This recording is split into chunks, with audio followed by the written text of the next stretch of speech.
Bueno, gracias. Bueno, gracias otra vez por la invitación. Lo que voy a presentar hoy es un trabajo que está en progreso. Todavía no existe el paper, de hecho, esta es la primera vez que lo estoy presentando. Bueno, y no lo he presentado tampoco en Argentina, con lo cual tampoco sé bien cuál es la reacción que voy a obtener de colegas que quizás tienen distintas visiones sobre los objetos de estudio de este paper, que son aquellos políticos que son investigados por crímenes de corrupción en los juzgados federales de Argentina. Es un proyecto en conjunto con Guadalupe Tuñón, que es una profesora argentina que está en Princeton, y es parte de un proyecto un poco más grande, donde hay algunos papers, alguno que presentas un ratito, este sería otro paper, pero nuestra intuición es que gran parte de las preguntas que nos interesan responder van a requerir eventualmente escribir un libro al respecto. Y esas preguntas que nos interesan entender bueno, una tiene que ver con cuáles son las consecuencias de la autonomía judicial. La autonomía judicial, como decía Goren en este paper bastante viejo ya, es difícil es tricky, es difícil de capturar.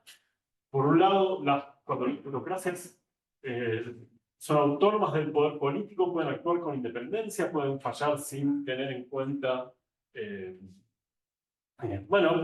las preferencias de los gobiernos de turno. No son, el poder de turno tiene menos influencia sobre las decisiones que toman las burocracias. Ahora, las burocracias autónomas, y en particular las burocracias judiciales autónomas, no necesariamente van a cumplir el rol que les asigna la Constitución, de ser mecanismos de control y de ser responsables ante los ciudadanos. Uno podría pensar en una justicia que actúa como corporación política y que se dedica a extraer rentas de los demás actores de la política. De hecho, lo que nosotros vamos a sugerir en este paper, o al menos es lo que uno pareciera obtener de la literatura, más que lo que nosotros decimos en el paper, es que para encontrar sesgos partidarios en cómo se investigan las causas de corrupción, hace falta algún nivel de independencia judicial. Y de hecho, cuando nosotros miramos la literatura previa, vemos que en general hay evidencia de sesgos partidarios en el accionar de jueces y fiscales investigando causas de corrupción en países como Estados Unidos, donde los jueces y los fiscales tienen mucha independencia y además tienen ofertas de salida de sus puestos que son muy atractivas al sector privado. Y en general, en países de baja institucionalización, cuando miramos cómo se comportan los jueces y los fiscales, vemos que son jueces y fiscales que tratan al poder de turno con mucho cuidado, ¿no? Entonces, cuando investigan, tratan al poder en general y a los gobernantes en particular con mucho cuidado. Las cosas investigan menos a los políticos poderosos que a los no poderosos, que investigan menos a los gobiernos que a otros políticos. Y de eso hay alguna evidencia que ahora les voy a contar Argentina, para Brasil y para México, entre otros países. En este paper vamos a evaluar estas dos teorías. Hay como dos grandes teorías estratégicas para explicar el comportamiento de jueces y fiscales. Un conjunto de teorías tiene que ver con los procesos de selección. Estos jueces y fiscales en muchos países son seleccionados por los políticos a través de distintos procedimientos. Y lo que se supone, lo que asume esta literatura es que los políticos tratan de seleccionar a aquellos funcionarios judiciales que tienen preferencias e inclinaciones políticas más parecidas a las de ellos. Entonces, bueno, lo que tratan de hacer los jueces y los fiscales en esto, de acuerdo a estas teorías, es acercar los resultados de sus decisiones lo más posible a sus preferencias, sean estos resultados de política pública o, por ejemplo, resultados en causas donde se investigan crímenes de corrupción. Otro conjunto de teorías que se desarrolla más mirando estos países de baja institucionalidad, como Argentina, o como Brasil, o como México, sugieren que en realidad los procesos de selección no importan tanto. Lo que importa es cuántas herramientas tiene el gobierno para disciplinar a los jueces y a los fiscales de turno. Entonces, bueno, si bien existen algunas protecciones, estos jueces tienen estabilidad, los fiscales tienen estabilidad en el cargo, etc. Hay distintas herramientas que los gobiernos pueden usar, sea a través de sobornos o a través de castigos, para conseguir un trato más benigno o un trato más amable por parte de estos funcionarios judiciales en la justicia. Y bueno, y Gretchen Helke en su muy citado libro dice, ¿no? Si uno puede hacer mucho de uno, entonces hace menos de los otros, ¿no? Y ella dice, en América Latina en general, los presidentes no invierten demasiado tiempo en tratar de seleccionar candidatos que crea que van a ser leales o que tengan preferencias muy similares a las suyas. ¿Por qué? Porque después cuando están en cargo tiene formas de disciplinar a estos jueces, a estos fiscales. Nosotros vamos a cuestionar en alguna medida esta idea de Gretchen. Bueno, como les contaba, hay estudios sobre sesgos partidarios en el comportamiento de jueces y fiscales, especialmente vinculados a la investigación de la corrupción. La mayoría vienen de Estados Unidos. En Estados Unidos, tener un fiscal que fue puesto ahí por un presidente del mismo partido que el acusado significa que este acusado es menos probable que sea investigado, es menos probable que sea condenado, y esto es particularmente así cerca de elecciones, donde estas investigaciones de corrupción pueden tener un mayor impacto. Ahora, estos estudios, y no sé cuánto tiempo vale la pena que me detenga en esto, son estudios que son muy interesantes, están bien hechos, pero tienen varios problemas en términos metodológicos. La mayoría solo se enfocan en los fiscales y ignoran a los jueces. Entonces, ahí hay un problema porque los resultados finales que ellos miran son influenciados tanto por los fiscales como por los jueces. No miran aquellos casos que entran a los juzgados y a las procuradurías que no son investigados. En el caso de Estados Unidos, los fiscales pueden elegir sobre qué casos trabajan y cuáles no. En el caso de Argentina vamos a ver que no es así. Y en general, para estimar estos sesgos partidarios, lo que hacen es comparan cómo le va a los políticos demócratas y republicanos durante la administración de un demócrata y durante la administración de un republicano. Ahora, el problema de comparar entre partidos, comparar entre administraciones, es que hay muchas cosas que cambian, ¿no? en el tiempo. Entre otras cosas, puede cambiar qué tan corruptos son los partidos, pero también puede cambiar el comportamiento de otras agencias, como por ejemplo el FBI, o agencias que terminan impactando en el trabajo de los fiscales. El trabajo que yo les voy a presentar, vamos a hacer un esfuerzo por estimar un efecto causal del sesgo partidario que no tiene ninguno de estos problemas metodológicos. Como les contaba, cuando miramos países que podemos llamar de institucionalidad débil, no encontramos sesgos partidarios. O sea, en principio, la literatura no le ha prestado mucha atención a cuál era el partido del presidente que puso a ese fiscal o a ese juez en esa corte, sino que más bien se asume que los funcionarios judiciales tienen incentivos para alinearse con los poderosos, ¿no? Y en particular con el poder de turno. Y esto, bueno, tiene distintas versiones, ¿no? La idea de defección estratégica, ¿no? La idea de Helke, la idea de que no solo mirando causas de corrupción, sino todo tipo de demandas que pueden afectar los intereses de quienes gobiernan. Bueno, en general, jueces y fiscales tratan de tratar al gobierno con algodones, ¿no? Al menos hasta que mientras tienen poder, ¿no? Después, cuando lo pierden, quizás las cosas cambian. Y sobre eso hay evidencia en Argentina, hay evidencia en Pakistán, hay evidencia en India, en distintos países. Bueno, y también hay algunos papers nuevos, el de Lamba y Sixta es uno que es particularmente interesante, comparan a los candidatos a intendentes en Brasil que tienen denuncias por corrupción Algunos pierden la elección por muy poquito, otros las ganan por muy poquito, tienen una regresión discontinua ahí, y lo que ven es que los que ganan por muy poquito, después esas causas no llegan a ningún lado. Y los que pierden, en cambio, reciben condenas más severas.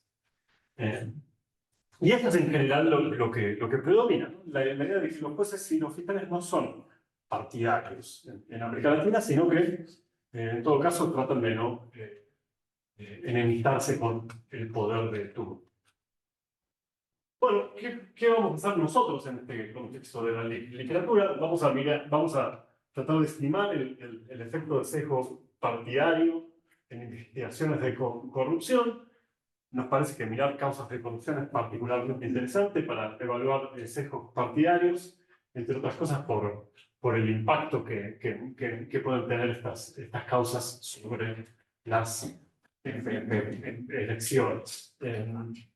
Bueno, y vamos a evaluar estas distintas teorías basadas en las preferencias o los incentivos de los actores judiciales. Vamos a estar mirando tanto a los jueces como a los fiscales que trabajan en nuestro contexto legal, trabajan de forma junta. El sistema en la Argentina es inquisitorio, como era en Chile hasta el año 2000, creo.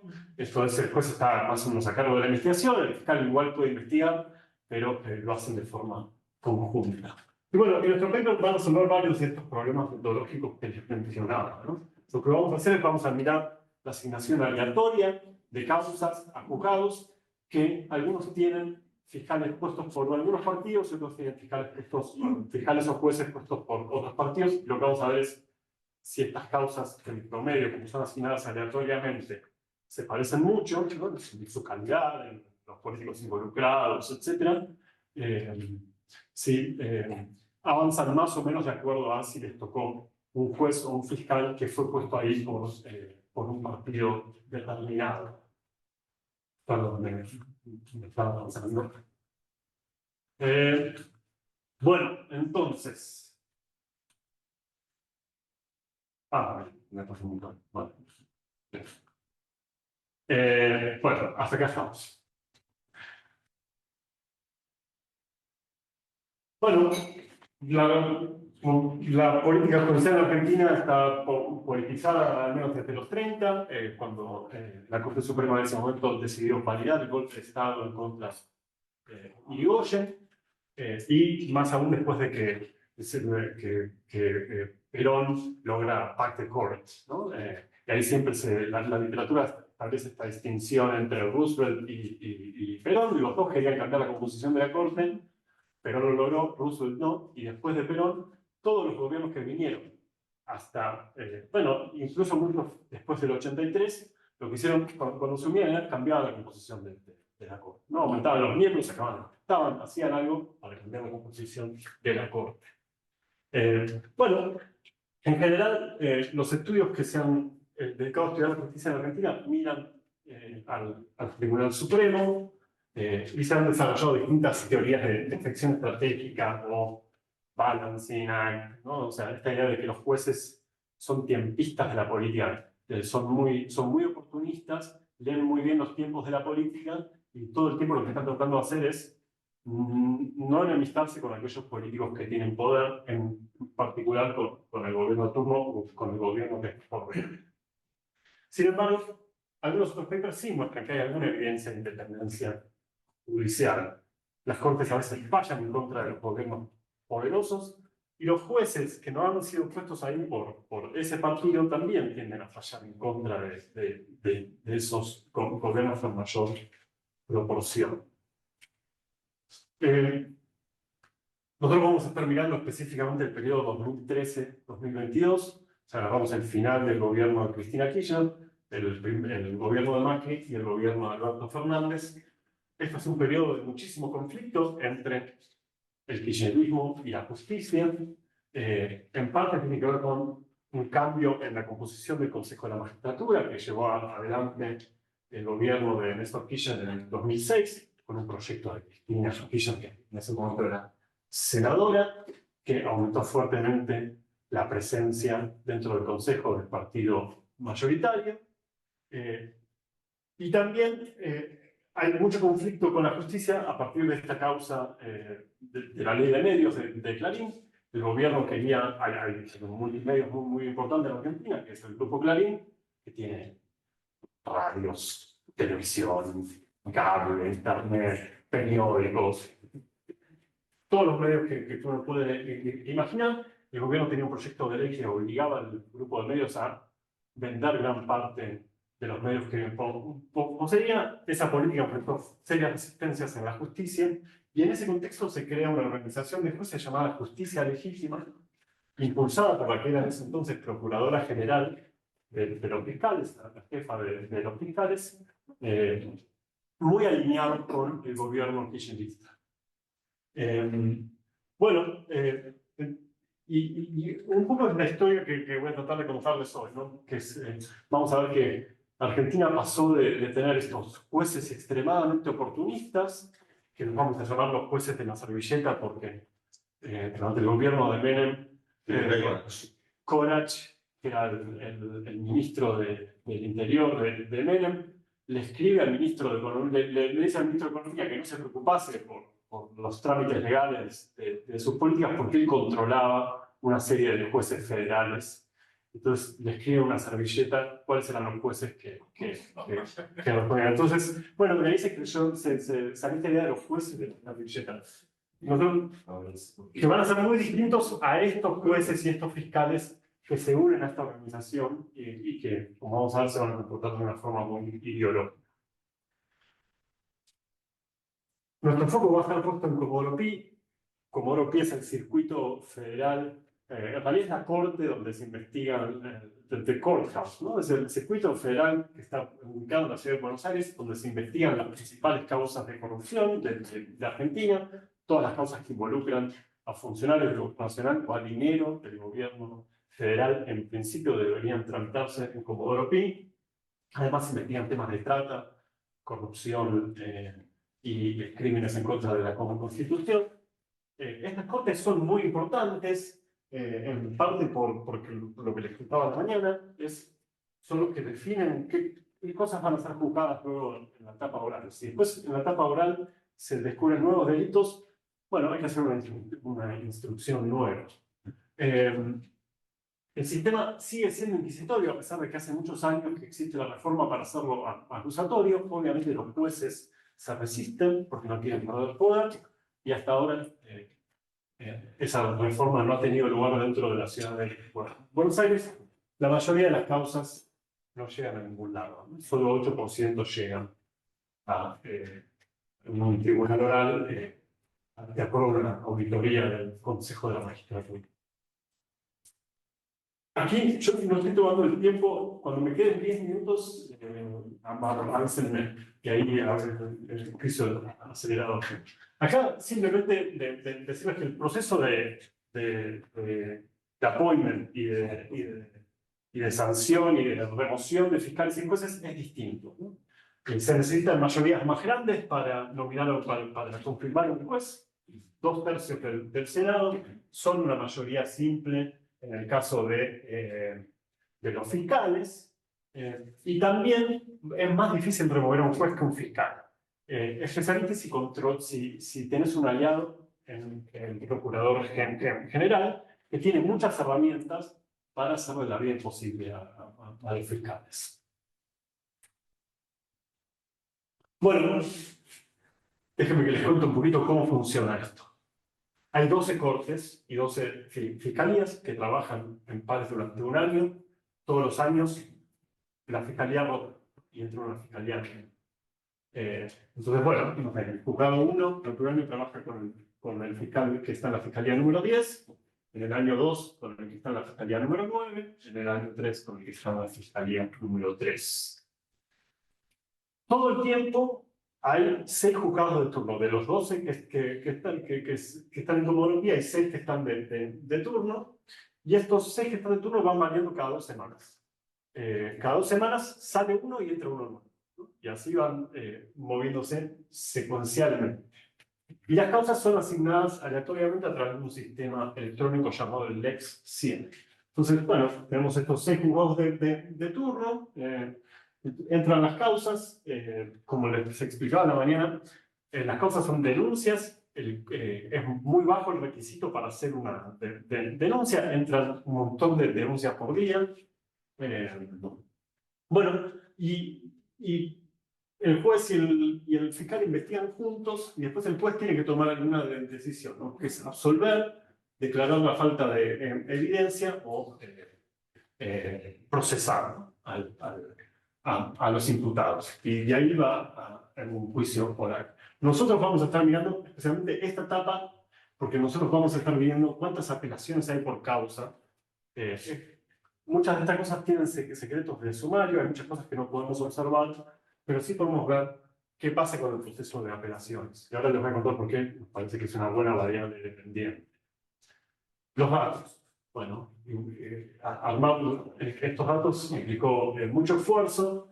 Tenemos, por un lado, sabemos quiénes son todos los jueces y fiscales que trabajaron en Comodoro Pi durante esta época y cómo fueron variando los turnos. Tenemos todas las denuncias que ingresaron a Comodoro Pi, con alguna información bastante relevante sobre estas denuncias, como quiénes son denunciados, quiénes denuncian, qué crímenes se investigan y qué cortes son las que qué corte es la que lo investiga.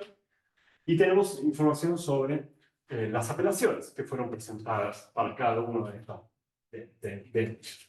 Y luego hemos compilado listas de políticos en Argentina para armar una base bastante comprensiva de funcionarios y políticos electos vinculados al kirchnerismo y funcionarios y políticos electos, senadores, diputados, etcétera, vinculados a el mundo de Cambiemos o el Macri, las dos grandes coaliciones en Argentina.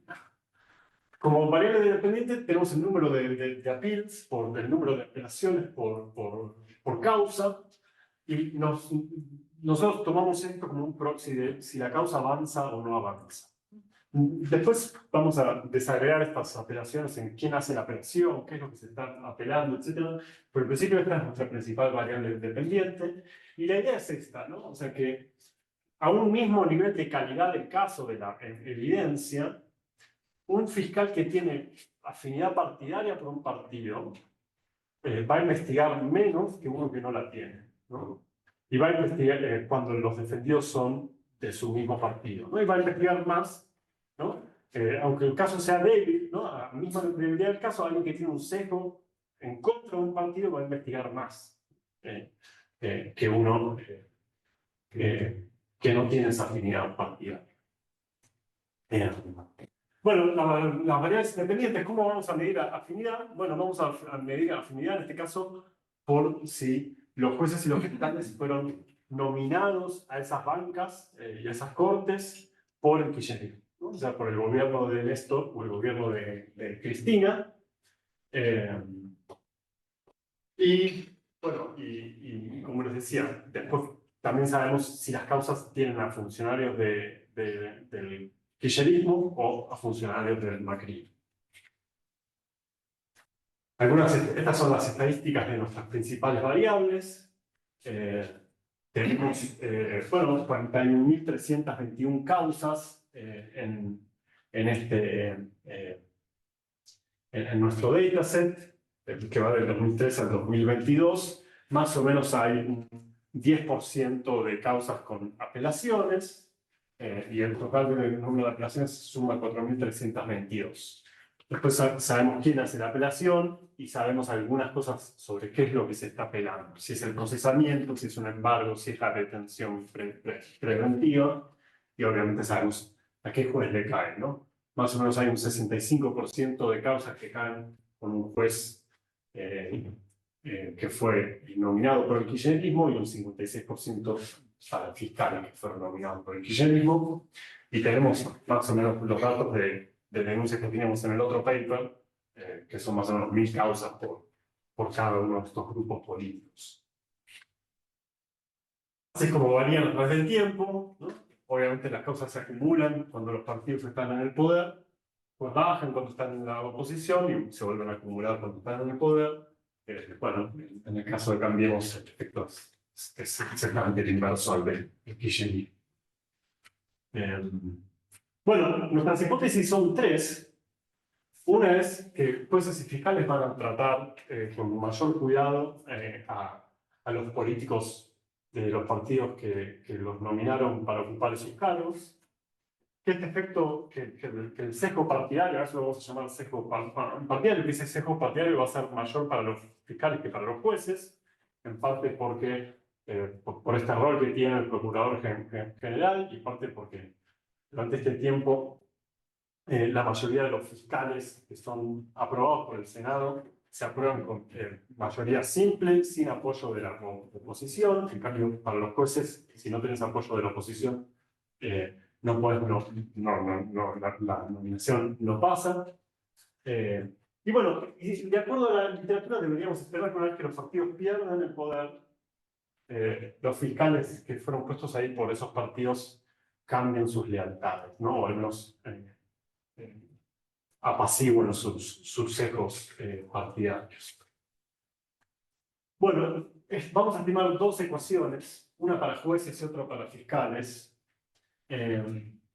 Y básicamente aquí lo que tenemos es, bueno, es una interacción, ¿no? Es si hay un juez, un juez que fue nominado por el Frente para la Victoria y luego una interacción entre esa variable y si la causa corresponde a funcionarios de Cambiemos o a funcionarios del Frente para la Victoria. Tenemos efectos fijos por turno, con lo cual vamos a estar comparando solo causas que tienen o no funcionarios de los distintos partidos dentro de un turno, ¿no? ¿Cuántas apelaciones tienen esas causas, ¿no? Y después el efecto causal es un efecto causal promedio de lo que sucede en todos estos turnos. Bueno, esto repite un poco lo que ya dije.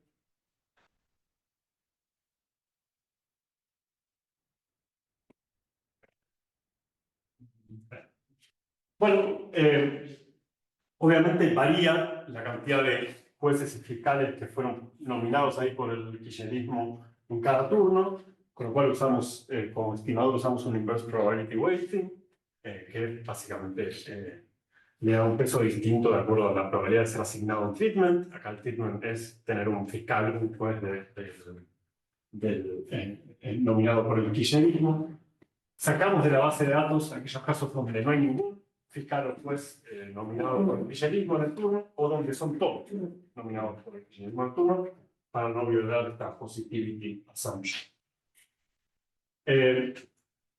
Hay balance en muchas variables que uno podría esperar que son relevantes, tipo de causas, ¿no? A los jueces puestos ahí por el kirchnerismo no parece que les toquen más causas de lavado de dinero o de sobornos, bueno, de embezzlement, de conflictos de interés, de fraude, etc. Lo más importante quizás es esto, ¿no? A los jueces del kirchnerismo no les tocan más causas de Cambiemos o menos causas del kirchnerismo, o viceversa, ¿no? En general a los jueces les tocan la misma cantidad de causas de los distintos grupos políticos, lo mismo para los fiscales. Eso es importante, porque al final del día, nuestro supuesto va a ser es que las causas que reciben los jueces kirchneristas o nominados por el kirchnerismo y las causas que reciben los otros jueces en promedio van a ser muy parecidas en su calidad, los imputados que tienen, los crímenes que se investigan, etc. Bueno, paso a los resultados. Estos simplemente son diferencias de promedio. Acá no hay weights, no hay regresión, no hay nada. Es simplemente los promedios de cada uno de estos grupos y una diferencia de promedios. Acá tenemos a los jueces, causas de Cambiemos, causas del kirchnerismo, y si el juez es puesto ahí por el kirchnerismo o no. Y bueno, en principio para las causas de Cambiemos no parece haber demasiado efecto, o sea, los jueces del kirchnerismo no tratan de forma distinta, de acuerdo a este indicador que tenemos del número de apelaciones, que los otros jueces. Sí parece ser que hay más apelaciones en las causas del kirchnerismo cuando les tocan a jueces que no fueron puestos ahí por el kirchnerismo. Y lo mismo sucede cuando comparamos fiscales, ¿no? Aquí la diferencia es mucho más pronunciada, ¿no? Cuando una causa del kirchnerismo cae en un fiscal no kirchnerista o que no fue nominado ahí por el kirchnerismo, las apelaciones aumentan muchísimo. Para los casos de Cambiemos, no parece haber demasiado lógica. Al menos en estos países. Entonces, déjenme que les muestre los resultados de las regresiones, ¿no? Nuestra hipótesis era que el número de apelaciones va a aumentar cuando hay ahí un juez, un fiscal que fue nominado por el kirchnerismo, cuando se investigan causas de Cambiemos y viceversa cuando se investigan causas del kirchnerismo, y que va a haber más efectos para los fiscales que para los jueces. Y efectivamente encontramos, ¿no?, que el número de apelaciones cae fuertemente en las causas del kirchnerismo cuando el que está trabajando en esa causa es un fiscal nominado por el kirchnerismo, y parece haber un efecto de que aumentan las apelaciones para los casos de Cambiemos, cuando estos son trabajados por un fiscal kirchnerista o un fiscal nominado ahí por el kirchnerismo. Para los jueces, nada, ¿no? No hay ningún efecto. Después, si quieren, podemos ir a la tabla. Se las muestro simplemente para ver si puedo. No sé cómo me acuerdo. Bueno, pero lo podemos acuerdo. Como les decía, pues podemos distinguir qué es lo que se está apelando, ¿no? Si es una decisión en contra del defendido. Acá esto agrupa varias cosas, varias de estas que están acá. O si es, bueno, una detención preventiva, un embargo, procesamiento. Y bueno, otra vez, ¿no? Vemos que en las causas del kirchnerismo hay menos apelaciones de decisiones en contra de la defensa. Tener un fiscal ahí significa que el juez está tomando menos decisiones apelables que son en contra de la defensa. Mientras que, bueno, después también hay menos apelaciones respecto de prisiones preventivas, que son bastante polémicas y fueron usadas con bastante asiduidad durante el gobierno de Macri en contra de funcionarios kirchneristas. Otra vez, para los jueces no parece haber demasiado. Y cuando vemos quiénes son los que están apelando, otra vez, ¿no? O sea, vemos algo que es consistente con un argumento de estos fiscales investigando de forma sesgada al kirchnerismo y al macrismo. En los casos de Cambiemos, caen fuertemente las apelaciones de la defensa cuando hay un fiscal amigo. Presumiblemente se están tomando menos decisiones en contra de la defensa si el fiscal no está investigando mucho. Y pasa lo opuesto en las causas de Cambiemos, para las apelaciones de la querella, las apelaciones del fiscal. Acá este sería un fiscal de justicia legítima, perdón, un fiscal kirchnerista nominado ahí por el kirchnerismo, porque tenemos otra especificación donde en vez de ver quién nominó, vemos si el fiscal es parte de la organización judicial legítima. Y ahí los efectos son mucho más grandes. Bueno, y efectivamente ahí los que están, es el fiscal el que está apelando, ¿no? Quizás el juez no está haciendo demasiado, y entonces, o está tomando decisiones que favorecen a la defensa, y es el fiscal el que apela las decisiones. Bueno, ¿qué hay sobre la hipótesis de incentivos, ¿no? La idea de que una vez que estos partidos pierden el poder, estos fiscales o jueces que actúan de forma partidaria, bueno, deberían moderar ese sesgo partidario. No encontramos eso. Encontramos justamente lo contrario.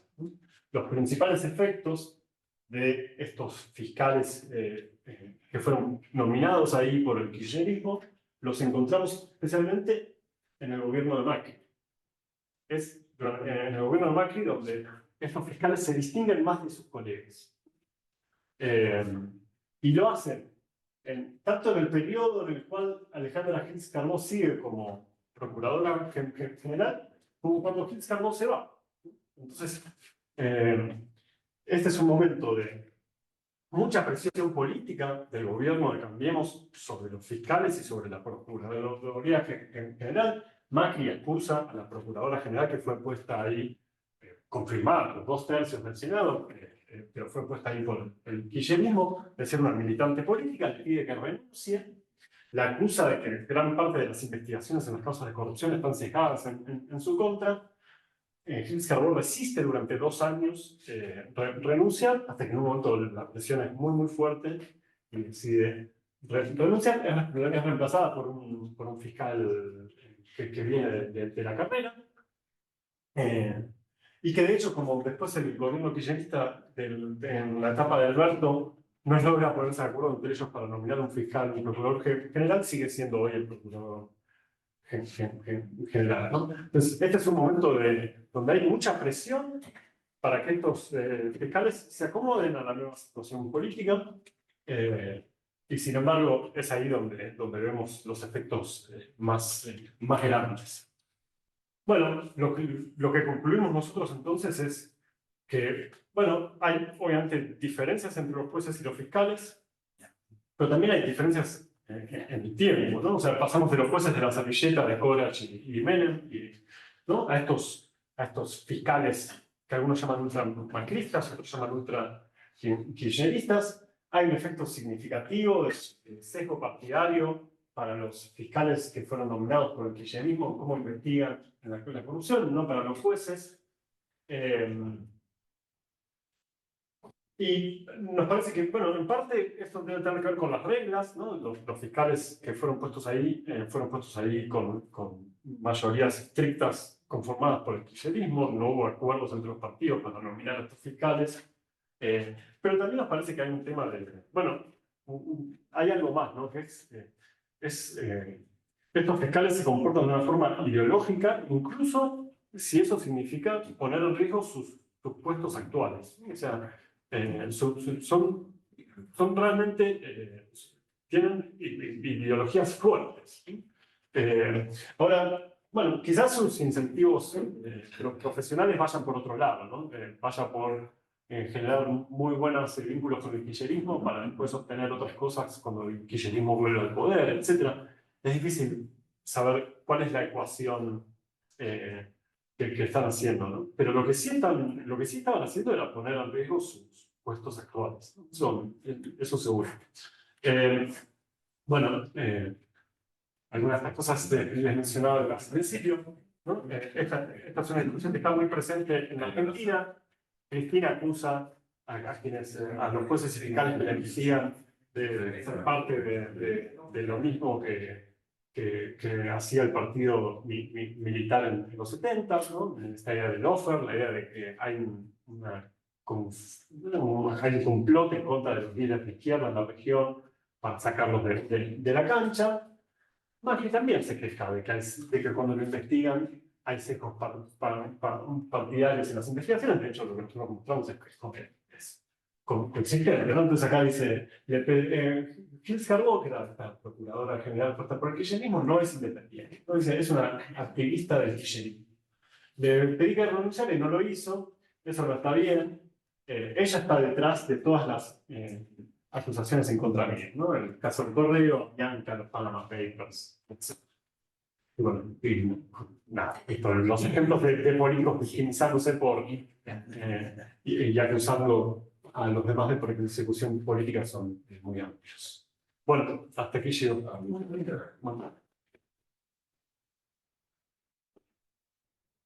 En la ronda de comentarios para que la gente nos pueda mover un poco. ¿Quién tiene alguna pregunta, comentario? Federico, partimos por acá. Muchas gracias, Germán, por la presentación. Me imagino lo que ha sido conseguir estos datos. Sí, de verdad, muchas gracias. Es admirable el trabajo que hicieron para armar la base de datos. Tenía algunas preguntas sobre todo. Algunas como para que elaboraran un poquito más y otras para mencionar algunas trabas malignas de la investigación. ¿Qué tanto? Yo soy absolutamente ignorante del sistema judicial de la Argentina. Hace mucho tiempo, así que como si no lo conociera. ¿Qué tanto se sostiene el supuesto de la aleatoriedad en la asignación de los casos? Mencionaba el sistema judicial que hay, que es clave para el trabajo que hacen, para las estimaciones, pensando en operadores judiciales o en el sistema de presiones para asignación de jueces. No sé en ese nivel, en esa instancia en particular, cómo funciona. Entonces, si pudiéramos comentar un poco más sobre ese punto. Y después también, si podrías volver al punto de por qué la instancia de apelación y no tiene una instancia, o qué diferencia podría haber de la primera instancia. ¿Qué significa? Entiendo que algo mencionaste respecto de la decisión de continuar con las investigaciones, que va por ese lado, pero si pudiera comentar un poco más.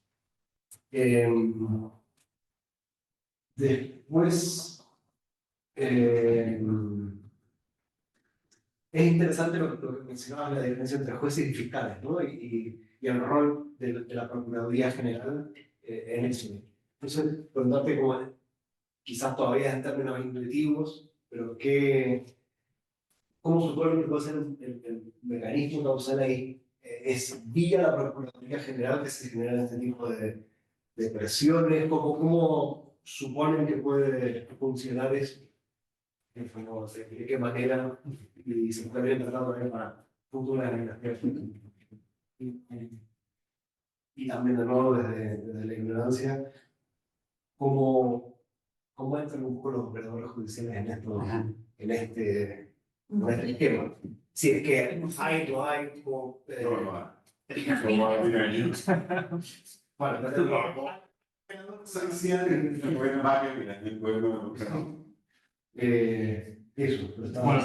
¿Cómo ocupar o qué responder al chico? como quieran. No, yo, si querés, respondo. Después, si nos quedamos sin tiempo, ahí sí empiezo a juntar. Aleatoriedad. De hecho, mira, hay una causa que se investiga en Comodoro-Pi, donde se investigan fallas en el sistema de asignación de causas. Nosotros con Guadalupe les mandamos un documento.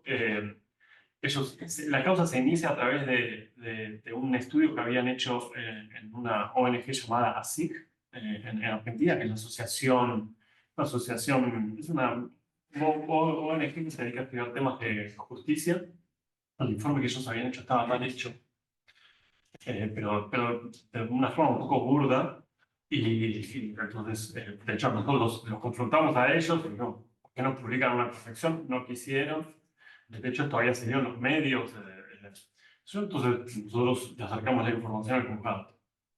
Todavía está la causa abierta, hace 5 o 6 años que está el trámite abierto, y yo me imagino que no pasa nada. A nosotros no nos han llamado de declarar para opinar sobre nuestro estudio. A veces pasan cosas, porque es Argentina, ¿no? Entonces hay como anécdotas de se cortó la luz. Y entonces hubo que volver a sortear una causa que era especialmente sensible, ¿no? El México se cortó la luz con una elección presidencial. Claro. Entonces, de hecho, creo que una de las causas por el asesinato de Nisman había caído en un juzgado y se cortó la luz y se volvió a sortear y cayó en otro, ¿no? Entonces, ese tipo de fallas pueden existir, ese tipo de manipulaciones, pero se hacen en casos, de hecho, nosotros conocemos solo ese caso. Cuando nosotros miramos patrones, o sea, los patrones grandes son consistentes con la asignación aleatoria, ¿no? O sea, la proporción de causas que le tocan a cada juez, el tipo de causas que le tocan, el tipo de causas por denunciado que le tocan, etc., ¿no? O sea, como hacemos varios test y todos son consistentes con la asignación aleatoria de las causas.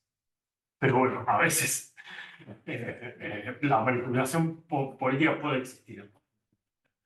Sí, Mi pregunta, si Turing tal vez juega en el momento en que se presentan las apelaciones, pensando en cuáles son los 6 juzgados que están abiertos de turno. Sí. Como saber cuándo presentarlo para saber quiénes están disponibles y el que juzgado. Sí, entre esos 6 hay también una distribución más o menos. Sí, hay partes.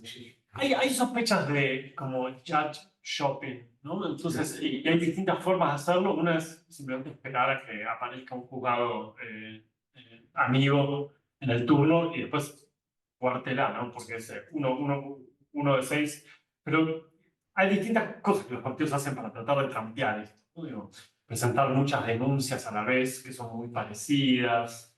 Eh, eh, Nosotros, de hecho, con Guadalupe tratamos de investigar este tema a ver si encontrábamos evidencia de esto y no encontramos nada.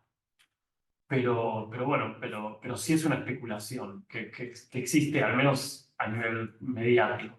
La idea de que uno puede de alguna forma elegir el juez, ¿no? O maximizar las chances de elegir el juez. Y eso, no, y eso claramente sería un problema para la estrategia de identificación, aunque más o menos, porque en principio todas nuestras comparaciones son intraturno, ¿no? Entonces uno puede elegir el turno, pero todas nuestras comparaciones vienen de diferencias que acontecen adentro de cada turno. Nosotros que eso lo hacemos nosotros porque cuando yo era abogado, para las libertades provisionales, sabíamos que la sala de turno del sábado quedaba barricada, entonces la tirábamos los miércoles para que quedara barricada en la sala del sábado. Si era buena o era mala, si no la tirábamos. Y después siempre hay siempre hay un juzgado que trabaja con la policía y recibe directamente las denuncias que tienen como algún tipo de urgencia. Y entonces, bueno, uno puede especular sobre cuál urgente es la denuncia y entonces hacerla a través de la policía, que ahí ya sabes cuál es el juzgado que está trabajando con la policía. Entonces sí, hay como varias trampas que se pueden hacer. Después puede pasar que la Cámara de Apelaciones diga esta causa se tiene que volver a sortear porque no era urgente. Entonces eso se vuelve a sortear, etc. Sí, sí. ¿Alguna sospecha que podrían encontrar? Sí, hermano, va a ser algo impresionante. Un laburo muy bueno. Yo tengo un tema de cuestión, porque tu compadre, una medida de digamos. Ahora, para mí, hacer que otro, yo creo que te falta un test de ley. O sea, para saber efectivamente si la diferencia es significativa o no. A ver. No, porque tiene, o sea, tú me estás diciendo, mira, yo voy a comparar una inversión con la otra y estoy viendo el efecto promedio. Sí. Entonces, yo lo que necesito saber es un test de media, y saber si efectivamente tiene una estadística significativa para decir, ok, porque si te quitan los estimadores de una parte cercana y grande. Sí, pero.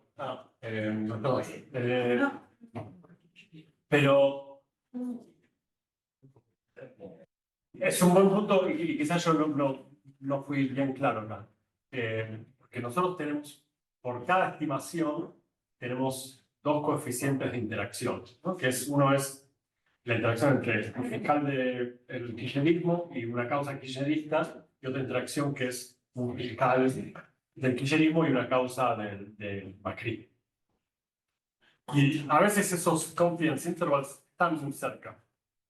Pero esa no es la comparación que nos interesa a nosotros. A nosotros nos interesa la comparación dentro de las causas del kirchnerismo, si hay más apelaciones cuando tienen un fiscal del kirchnerismo que cuando tienen un fiscal del macrismo.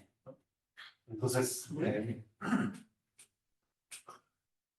la comparación, o sea, esta comparación no es relevante para nosotros. ¿Por qué? Porque acá pueden estar pasando cosas distintas. Y de hecho, en parte, problemas de la literatura previa, ¿no? que comparan cómo los fiscales tratan a las causas de distintos partidos. Los partidos son distintos. Hay partidos más corruptos que otros, ¿no? Entre otras cosas. Entonces, esa comparación nosotros no la podemos hacer. Entonces, la comparación es, esto es el efecto de un fiscal del kirchnerismo respecto de una causa del kirchnerismo, respecto de cómo otros fiscales no kirchneristas tratan causas del kirchnerismo. Y lo segundo, el tema de una apelación como proxy, tú dices. Sí. Y lo que digo fue que igual como que invadía el instrumento, sea y esto ser. Entonces, si han pensado en algún instrumento, el instrumental en una apelación. Pero, a ver, quizás no terminé de entender, y esto es súper importante porque, bueno, es nuestra principal variable dependiente. Claro que, con lo que dijo Fede, Gamboa, o sea, si tienes que, por ejemplo, en una apelación, tiene algún sesgo, ¿sí? Sí. Entonces, no sé si como la mejor variable que puedes tener. Pero cómo, a ver, yo les cuento, o sea, hablamos con varios jueces y fiscales para validar esta medida y todo, o sea, si esta era una buena medida de si los fiscales y los jueces estaban trabajando en el caso o no, ¿no? O sea, si estaban tratando de moverlo. Y todos nos dijeron que sí. Que ese es el punto, la tubería pendiente, si está muy contaminada, como... Creo que parece un poco más representan que lo que... Sí, no, bueno, me decía Fede, o sea, usted que sabe más de este tema, o sea, si yo voy y tengo esta tubería pendiente que está muy contaminada, que no me está midiendo efectivamente lo que yo quiero observar, voy a tener un problema. Por eso digo, yo también pendiente cercana puedo tener también para ver efectivamente que estoy midiendo bien lo que quiero hacer. Pero cuando decís contaminada, sería contaminada por... No, porque lo que te decían aquí, el número de operación puede saltar mucho. El tema del que dijeron acá, del juzgado, entonces, no me mide exactamente lo que yo, no una variable clínica, tiene como más tabulla, Ok, está muy contaminado. ok. O sea, a ver, lo que... Nuestro argumento acá es que efectivamente hay muchas cosas que pueden afectar el número de apelaciones, ¿no? Eso, bueno, el juez, el fiscal, pero también la calidad de la evidencia, qué tan rimbombante es el caso, ¿no? Qué tan importante es políticamente, etcétera. Pero la idea es que como estas causas son asignadas aleatoriamente, todas esas otras características que pueden estar afectando el número de apelaciones deberían estar más o menos balanceadas entre los grupos, entre los jueces y fiscales que fueron puestos ahí por distintos partidos. Y bueno, y de hecho, por eso hacemos el test de balanza, ahora no sé dónde está. Que es bueno, si de repente, no sé, todas las causas de Cristina le tocan a fiscales kirchneristas, sería un problema para nosotros. O si los crímenes más serios les tocan a fiscales kirchneristas, sería un problema para nosotros. Pero no es lo que vemos, ¿no? O sea, en principio,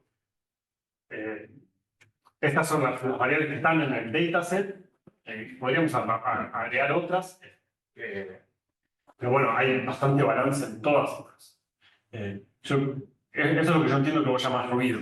Sí, claro, que como tienes una variable SUSY dependiente, Sí, claro, todos los compounding, todas las variables negativas, claro. sí, hay un tema ahí. Claro, no es tan importante, pero igual te puede afectar un poco. ¿De Gamboa? Sí, Tatiana. Sí, te quiero sacar un poquito el tema, probablemente no sabes la respuesta, pero me interesa como la extensión de esto. Claro, ustedes ven en casos de corrupción jueces que son puestos ahí por un partido. ¿Qué pasa con temas que son más relevantes para esos partidos? ¿Han podido ver algo o en la literatura sale algo en relación con esto? Sí, o sea, por fuera de causas de corrupción, sí, también vemos este tipo de Sí, o sea, otros temas laborales, económicos. que pueden ser más relevantes para el partido, si al final esos jueces tienden a fallar en una cierta dirección más cerca de la línea. En la literatura de Estados Unidos está lleno de papers que muestran esos sesgos. Los jueces que fueron puestos ahí por los demócratas le dan penas penas menores por pequeños crímenes, tratan un poco mejor a las personas afroamericanas que los jueces republicanos, tienden a fallar más a favor en temas ambientales, o sea, todo eso es consistente y se ve en Argentina. Me parece, yo no he visto nada de eso. Mariano Tomasi tiene un paper sobre justicia laboral en Argentina y creo que encuentra algo consistente, ¿no? con esta idea de que los jueces más cercanos al gobierno fallan en el ámbito laboral. Ahí pasa algo raro, ¿no? Porque creo que él investiga la etapa de Menem. Entonces, bueno, si son jueces que en realidad fallan a favor del peronismo de esa época, que, que era medio antinégrego, a pesar de estar aliados a los sindicatos. Pero no he visto mucho de eso. Pero sí, es interesante y de hecho, en algún momento pensamos cómo expandir este proyecto y pensábamos, una vez mirar otros países, ¿no? Quedamos en corrupción y mirar otros países, y la otra era ir a otro fuero, ¿no? Ver el penal económico, ver la justicia laboral, sí, nos inclinamos por ver otros países, porque cada uno de estos fueros, los datos son un desastre, y hubiesen implicado años de limpiar datos. Gracias. Gracias, que tal, por el fe y la presentación que estuvo bastante completa y bien. Yo es que voy a hacer una pregunta que me da un poco desde el punto de vista de la construcción de la pregunta de investigación, la pregunta de investigación y el fondo de los supuestos que hay detrás del paper. No sé, a mí como que de escuchar como que me sugiere una cosa, como que hay una, y aquí no es que esté defendiendo a los políticos argentinos, yo sé que muchos no actúan de buena fe y modifican la corte por algo, no lo van a hacer porque sí, digamos, pero de alguna forma aquí hay un supuesto que las denuncias, a ver, si entendí bien, si un fiscal K no desarrolla una acción que puede perjudicar a un político K, o de cambio, no estoy incluyendo que sea así, ¿ya? Habría un cese, ¿cierto? O, ¿ya? Está actuando por una motivación extra a la justicia, por así decirlo. Sí. De alguna forma esto nos está excluyendo la posibilidad de que las denuncias sean incorrectas, porque de alguna forma esto me está sugiriendo que todas las denuncias suponen de que la persona tiene que ser sancionada. Y ahí como que me genera un problema, porque es posible que alguien denuncie, y como dicen ahí, las denuncias a veces son malas, a veces son al voleo, o a veces son... Esto es un problema que me genera este tipo de investigaciones, no solo en este caso, sino como que te impone que hay una denuncia de corrupción y por tanto el acto es corrupto. Y la persona es corrupta y debe ser sancionada. Sí. Si se salva o no salva según... Entonces como que excluye la posibilidad de la inocencia. ¿O no? ¿Estoy equivocado? ¿Puedo hacer una acotación sobre este punto, Ricardo? Que a lo mejor una forma de ver ese efecto más nítido sería tomar la submuestra de esos que mostraste en la mañana, que son los 30 días previos a la elección, donde se presentan por kilo denuncias con motivaciones más políticas. Entonces, si la historia es cierta, el efecto debería ser más claro ahí, si es que está bien lo que está diciendo Ricardo, que en el lugar. No, yo quiero decir, como que me excluye la posibilidad de que alguien se salve porque efectivamente no es un acto de corrupción, no hay suficiente antecedente para... Pues yo puedo denunciar a alguien si denunciar a alguien. ¿Cierto? Sí, no, y Ahí me genera un problema. Yo creo que es un problema que, digamos, todos los estudios de corrupción tienen un poco ese problema. sí. No, o sea, en 2013 al 2021 nosotros estamos algo así como 40 y pico de mil denuncias. Muchas de estas son denuncias muy flojas en términos de los papeles, de la evidencia. Muchas son extremadamente frívolas. De los dos gobiernos se han dedicado a hacer denuncias muy frívolas que tienen que ver con, no sé, con las cosas más variadas. Decisiones de gobierno, etc. Sí, yo en realidad, para contestar esta pregunta, tengo que abrir una puerta más que es especialmente problemática, ¿no? Que es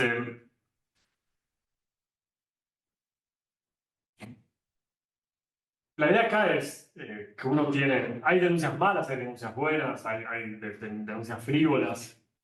Lo que nosotros estamos viendo es el conjunto de denuncias que implica de todo, ¿no? Bueno, en promedio, las que le llegan a los fiscales del kirchnerismo son iguales a las del no kirchnerismo.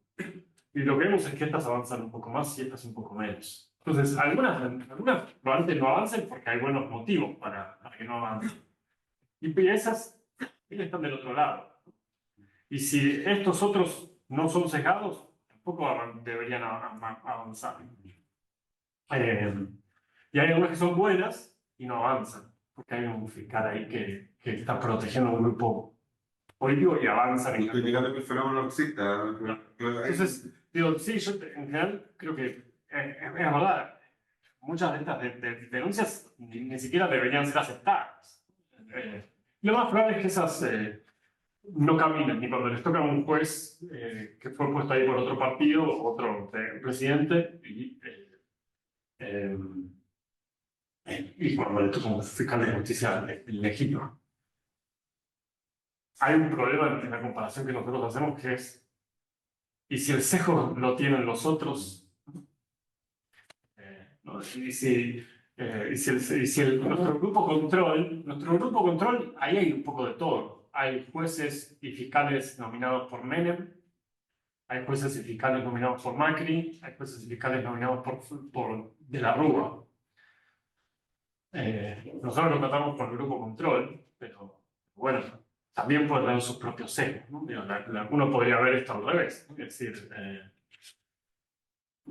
se investiga mucho al kirchnerismo cuando el fiscal es enemigo del kirchnerismo, es un fiscal ultramacrista, ¿no? Es alguna cosa así. Y sí, y si es una cosa o la otra, nos obligaría a mirar un poco la calidad de lo que se está investigando. Y eso es difícil porque tenemos poca información. Pero efectivamente sí, ahí hay algo que es problemático, ¿no? Tenemos un efecto causal ahora. Quizás las dos cosas son treatment, ¿no? O sea, hay una diferencia entre estos fiscales y jueces. Pero, ¿quiénes son los buenos y quiénes son los malos? Está en el ojo de quien lo ve. Yo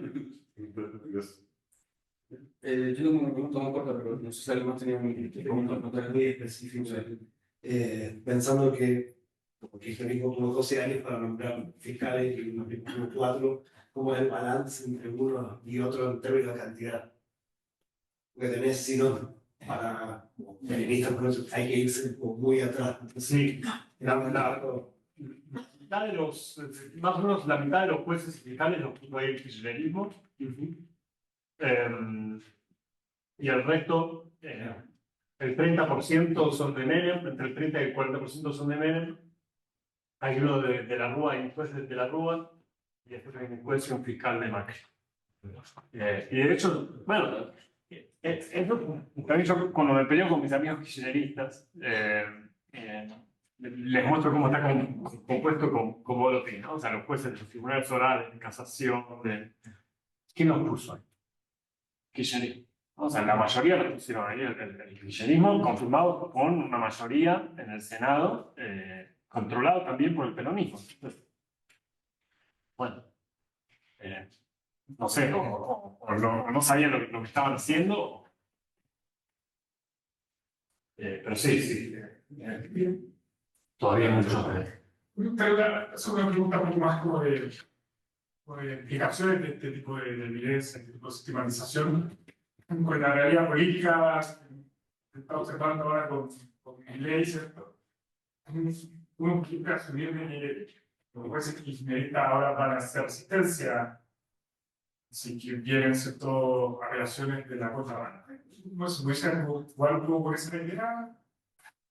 ¿Cierto análisis? Yo creo que efectivamente el comportamiento de estos jueces y fiscales, especialmente de los fiscales, son personas realmente muy ideológicas. y forman parte de grupos que están muy ideologizados.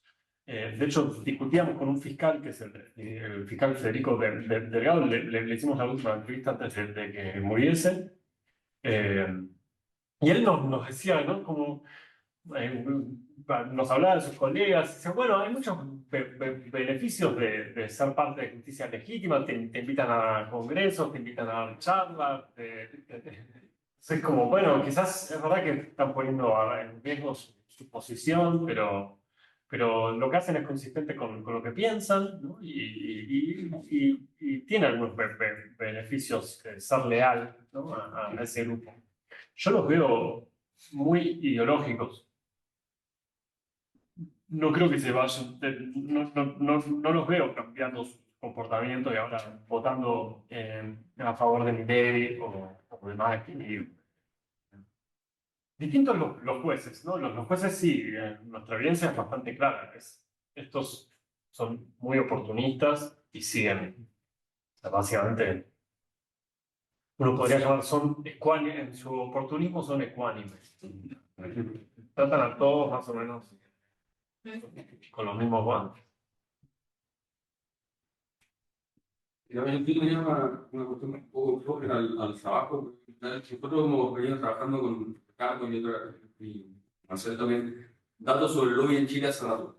Y una cosa que nos llama la atención de los descriptivos es que el lobby judicial, nosotros le decimos lobby judicial, pero a lo mejor no se dice así, pero el lobby de los funcionarios del Poder Judicial, el lobby de las asociaciones de fiscales, ese tipo de organismos es uno de los grupos que más esos grupos los que más lobby hacen, o uno de los grupos que más lobby hacen.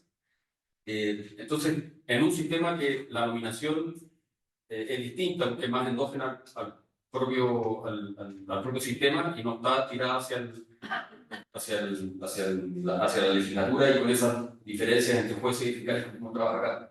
Este tipo de agrupaciones como la que mencionabas tú recién, u otras que puedan existir, ¿tienen algún peso en la mecánica interna del funcionamiento del sistema judicial? Sí.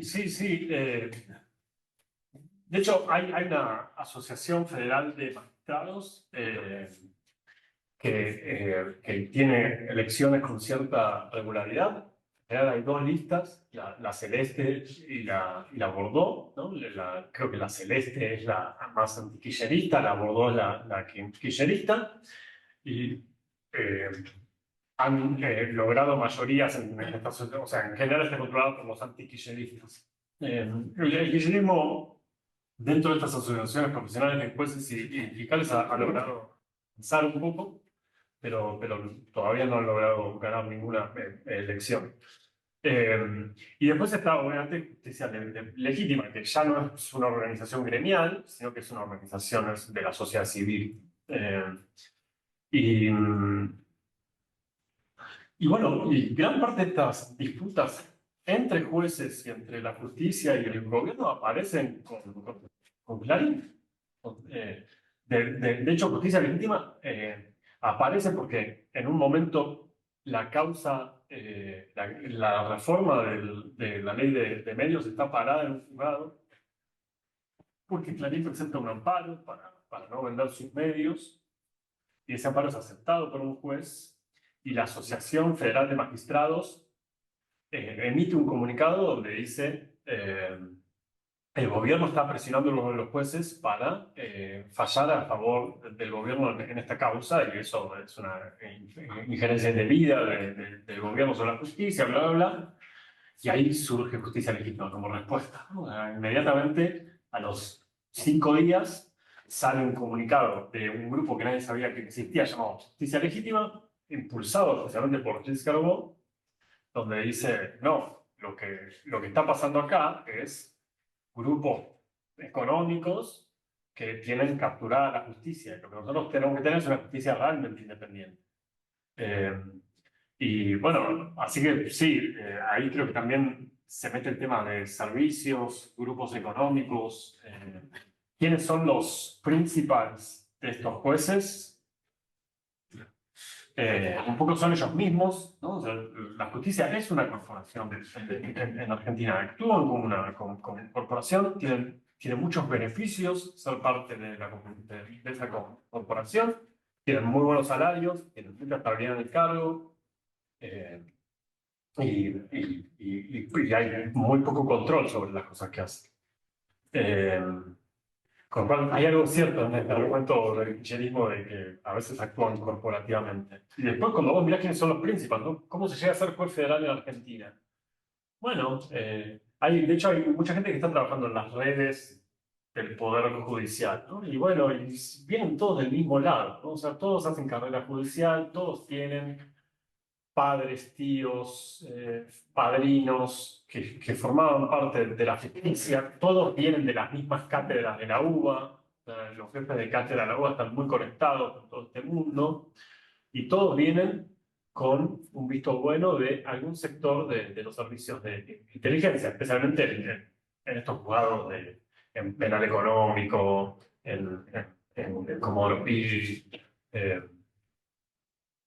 con lo cual, sí. O sea, te investigan un poco para... Ese es el visto bueno. Te investigan para investigar. Claro, te investigan para investigar. Pero no, una consulta de detalle, que tal vez lo dijiste, no, y parece que, algo que, porque entendí, parece que todos los jueces que llegan a Comodoro Pi vienen de la carrera judicial. No hay abogados externos que pueden ingresar al... No. Perfecto. No, podrían, o sea, ¿Es posible? ¿No? sí, se podría presentar un concurso, al concurso que organiza el Consejo de la Magistratura, pero no ocurre porque después el proceso de selección del Consejo de la Magistratura básicamente selecciona gente que está... O sea, la magistratura defiende su... Y si no la sigue, te encuentras algo. Sí, claro. Pero sale bailando. Claro. Una pregunta es, la última fe. pensando como el rol de la Procuraduría General, ¿no? En este efecto de los fiscales.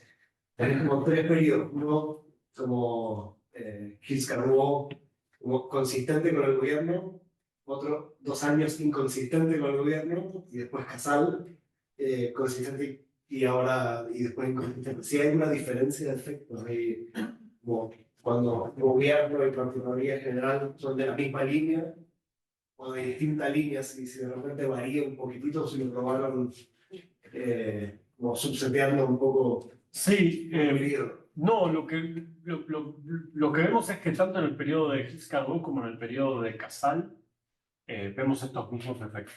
O sea, poca investigación en causas del kirchnerismo, y no recuerdo ahora qué pasaba con las causas de Cambiemos, pero en principio veíamos cosas muy parecidas. Lo cual nos hace pensar que efectivamente en gran parte esto es la ideología de esta gente, porque uno piensa, bueno, quizás Gilles Carbó les daba cierta protección política, ¿no? Y de hecho muchos de estos fiscales que son nominados por el kirchnerismo ocupan estos cargos en Comodoro Pi a través de traslados que fueron transitorios y que fueron bastante irregulares hechos por Gilles Carbó. Y Casal después lo que se dedica es a limpiar Comodoro Pi de los que habían sido trasladados ahí de forma más irregular y que eran los más ideológicos. Con lo cual, bueno, es como en el periodo donde quizás es más costoso y ellos igual siguen comportándose de la misma forma. No sé si te quedan fuera, pero sobre las condenas, ¿tienen porcentajes de condenas? ¿Qué llega puesto finalmente de todo lo que viene? Bueno, no... Sé que no es el foco. Sí.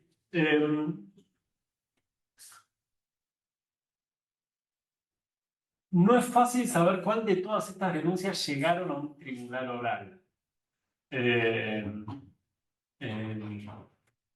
Y entonces, y tampoco, sí, esos datos no son fáciles de conseguir.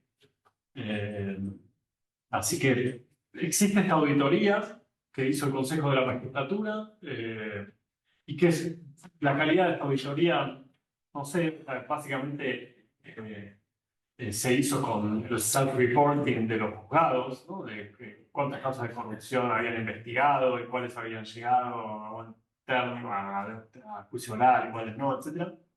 Y uno ve que los números son bajísimos. Incluso cuando son autorreportados, ¿no? Uno puede pensar que quizás inflaron un poquito los números son muy bajos. Pero bueno, en parte por lo que vimos hoy a la mañana, ¿no? O sea, todo esto se juega en otro nivel, ¿no? Que es en el nivel más electoral, de la opinión pública, de los Es como escándalos. una sensación de impunidad, ¿no? Digo, es súper extendido en términos de opinión pública, ¿no? Sí, Que sí, da lo sí. mismo. Sí, yo creo que efectivamente esto lo que termina haciendo es generando votantes cada vez más cínicos, ¿no? Respecto de sus funcionarios y sus políticos. Muchas gracias, Iván. Ahora, hasta nuestro modelo teatral, Enrique va a dejar un pequeño presente. ¿En serio? Va la versión de la nueva constitución adentro. Bueno, muchas gracias. No, ustedes. No, bueno. Me falta gracias. No, bueno, los dos papers que es muy interesante Bueno, gracias. Sí, de la sala. Sí, No, el instituto lo invitó. Ah, ya. Pero ya el Congreso. Ah, mañana. Bueno.